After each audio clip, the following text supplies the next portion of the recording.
श्रोताबृन्दहरूमा हार्दिक नमन तथा अभिवादन। जुन हाम्रो नेपालमा उथल पुथल भएका सवाल सम्बद्ध रूपमा हामीले जति पनि हामीले बाटो बिराएर यो नेपाल सङ्कट परेको बेला हामीले अब सम्झनै पर्ने दिन आइरहेको छ। जुन आगामी फागुन 21 गतिको चुनाव नजिकिँदै गर्दाखेरि हामीले 100 पटक सोचेर आफ्नो मत जाहेर गर्ने दिन आइरहेको छ। यो दलाल एमसीसीका मतियारहरूलाई यो नेपाललाई विकासको नाममा रणभूमि युद्धभूमि बनाउन खोजिरहेछ। त्यो कुरा हामीले बुझ्नुपर्छ। यो पुरानो पार्टी बनाउँदाहरूको जुन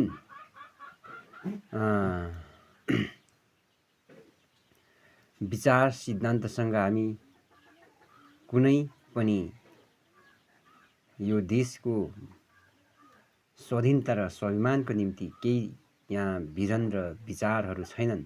यो देशलाई कङ्गाल बनाउने र यो देशलाई युद्धभूमि र मरुभूमि बनाउने विचारमा लागिरहेको जुन काङ्ग्रेस एमाले नेपाल कम्युनिस्ट पार्टी पूर्व माओवादी यो रवि का राष्ट्र स्वतन्त्र पार्टी यो एमसीसीका मतियार हुन्। यो जुन यो रवि लामिछाने अमेरिकाका एजेन्ट भएको कारणले यो दलाललाई हामीले यो निर्वाचनबाट हामीले बर्खास्त गर्न र निमेटन पार्नको निम्ति हामीले आफ्नो मत सही ठाउँमा जाहेर गर्नुपर्छ। र यो अहिलेको जेनेरेसनलाई चाहिँ बुझ्ने दिन आइरहेछ। हाम्रो नेपाललाई युद्धभूमि र रणभूमि बनाउने कुनै कदापि हामीले दिनु हुँदैन। त्यही अब जुन देश बचाउको निम्ति देशलाई बचाउनको निम्ति र आफ्नो स्वाभिमान र स्वाधीनतालाई बचाउनको निम्ति आफ्नो समावेशी आवाजलाई बुलन्द गर्नको निम्ति हामीले विशेषतः आफ्नो दिमाग लगाउनु पर्ने र आफ्नो सही नीतिलाई छनौट गर्नुपर्ने दिन आइराखेको छ। त्यो हो हर्क साम्पाङ र हर्क विचार सिद्धान्तसँग हामी सहमत भएर अगाडि बढ्नुपर्छ भन्ने मलाई लागिरहेछ। त्यो हो विचार र सिद्धान्तसँग हामी नजिकिँदै गर्दा जुन कालो राजनीतिको पर्दालाई हामीले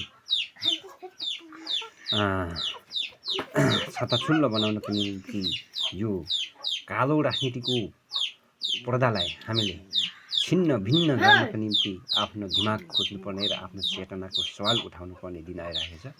जुन पुरानो पार्टीसँग हामी तर्कसङ्गत भएर यहाँहरूको भलाइ गरेर हामी आफ्नो नेपाल र आफ्नो भविष्य कुनै आफ्नो सन्ततिका लागि भविष्य यो नेपालमा स्थापित गर्न सक्दैन। र यो खरबौँ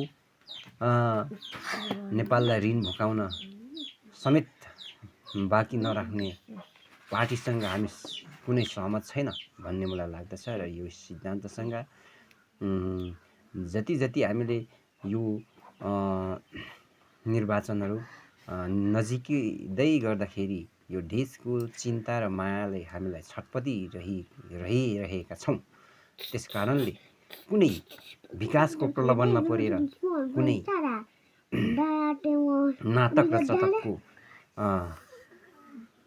जादुको छडीभित्र रहेर हामीले कुनै षड्यन्त्र रच्नेसँग हामी सङ्गत गरेर कुनै तर्कसङ्गत छैन योसँग भन्ने मलाई लाग्दछ। र अबको चुनाव सही बाटो र सही माटो हो भन्ने मलाई लाग्दछ।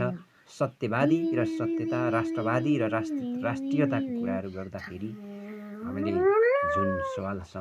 जुन सवाललाई उठाउनुपर्छ र जुन मार्गदर्शनमा हामी हिँड्नुपर्छ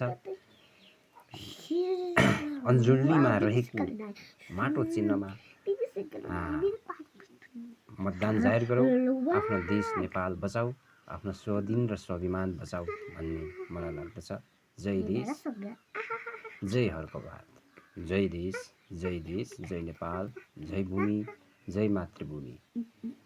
सधैँ सधैँ अतल रहोस् सगरमाथा जस्तो उचाइ रहोस् हाम्रो नेपाल र नेपाली भूमिको स्वाधीनता र आफ्नो नेपाल आमाका ती नामहरू अमर रहोस् जहिले पनि, यही भन्न चाहन्छु।